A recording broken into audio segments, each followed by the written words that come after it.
Today on Rebel Then King, we are talking about my new Pathfinder 2nd Edition fan website, classfinder2e.com. Welcome, adventurers, to classfinder2e.com. This is a website that I built dedicated to each of the classes.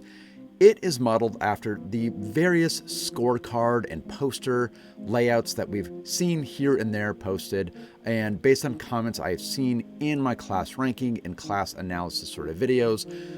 The goal here is to present a quick, big picture overview of all of the classes and then let you do some filtering and additional reading to find out, what exactly are the class features, the core parts of each class that make it particularly good or particularly bad at a certain aspect of the game. I would consider this to be a beta version of the site, although a pretty advanced beta. I think it's working. I'm pretty happy with it.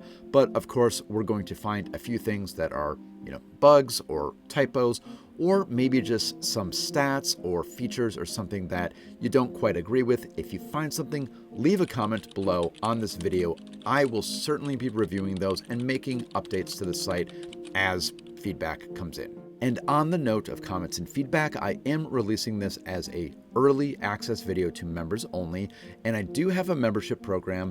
So if you would like to support the channel and get early access to yet a few additional projects that I have coming up, consider joining that one-tier simple membership. It's a good way to support the channel while I am working on some of these other projects, spending a little bit more time away from regular video production. Anyway, let's get into the website, starting with just what goes into a class entry.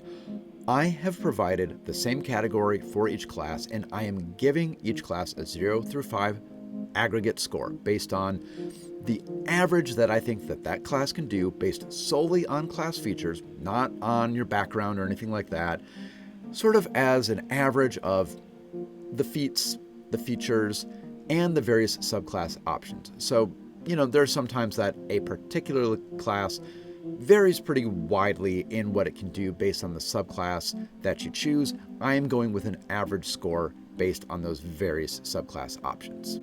And within each of the classes, I am giving a full description. So I just like this here, just, designed to be something that you can read in a minute or two. I am providing a link to the class on Archives of Nethys. Certainly let me know if one of those are broken or not correct. And then I have the melee, ranged defenses, magic support, healing, and difficulty scores. For each of those scores, I also have tooltips that dig into and describe the exact reasoning for providing those scores. So, for example, you might think, let's look at Bard. Why does Bard have a 2 out of 5 in defenses? And I'd say, well, Bards have only, training in light armor. They don't really have particular notable saves or other defensive capabilities. They are sort of your standard 8 hit points per level and then light armor training.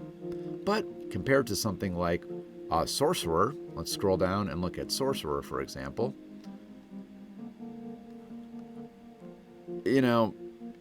Everyone's got at least a 1 because everyone is at least trained in unarmored defenses, but 6 hit points per level, no armor, that's going to be the minimum score for defenses.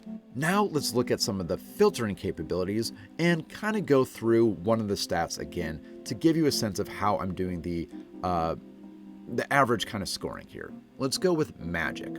So first of all, you can look at something like the barbarian and see there's no magic there. Or the fighter. There's just nothing magical about the class. They don't have focus spells. They don't have magical abilities. It is just a 0 out of 5, no magic whatsoever. But now, if we use the filters, and let's say you are interested in a character that can do at least some magic. Let's go with the 1. So now we are eliminating those characters that can't do any magic.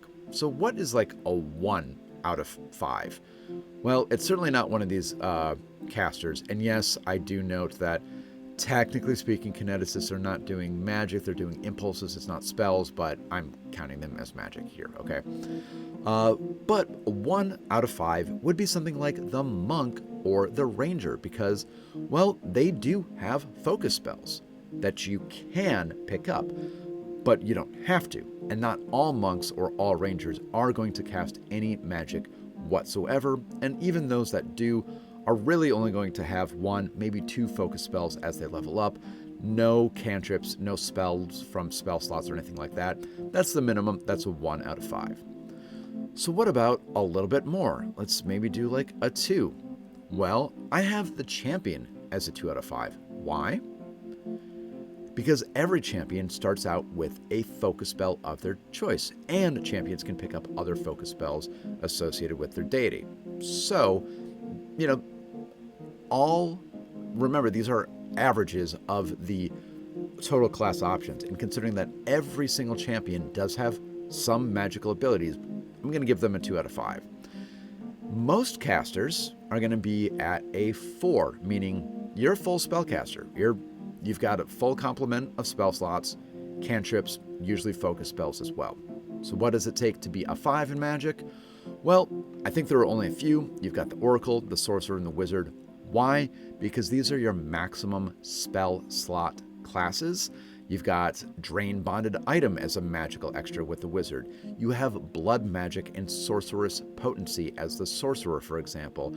And then, of course, you have the Oracular Feats as the Oracle. So these, if you're going to go with Max Magic as your only focus, these are the classes I say you should use. And of course, you can mix and match the various filters. You can even filter on key abilities. So if you want to be a smart, at least somewhat magical, strong support character, well, I'm gonna say you should be a witch or a wizard. And then, of course, let's just build another example here. If you want to be pretty good at melee, but also pretty good at ranged, but also fairly defensive, well, a lot of the martial classes are going to be pretty good options here. But let's say, I don't know, you're going to focus more on defenses, and you are now limited, I think, to these 4 options. The fighter, excellent melee, excellent range. You might wonder, what's the difference? Well, I do explain. Because you have reactive strike as a fighter, which is a melee capability, that's given them that 5 out of 5 in melee and not the 4 out of 5 that I'm seeing for ranged. So if you wanted to filter even more and say, like, I wanted to do some support with all this, I think that kineticist is probably your only option. So that's it. Hopefully it is a fun, simple website to use. Despite being the one who built it, I still like looking at it and playing with the filters. It's kind of fun to surprise myself. And yes, of course, if you tried to make the perfect character who is excellent at everything, you're going to filter yourself out of options. So don't do that. But let me know, again, if you have any feedback. I think in particular, we're going to find some disagreement on the exact stats that I've given here. And I think I'm going to stick to doing just the 0 to 5 scale. I debated half points or doing 1 through 10. I don't know. It feels like these are still pretty accurate, but let me know if you have, if you think otherwise. And we're just going to make adjustments as we go along. Hopefully this becomes a really fun community resource for building out your characters, more so for picking your characters than building out, and planning your party, and just getting excited about your upcoming campaign. Catch you next time, adventurers.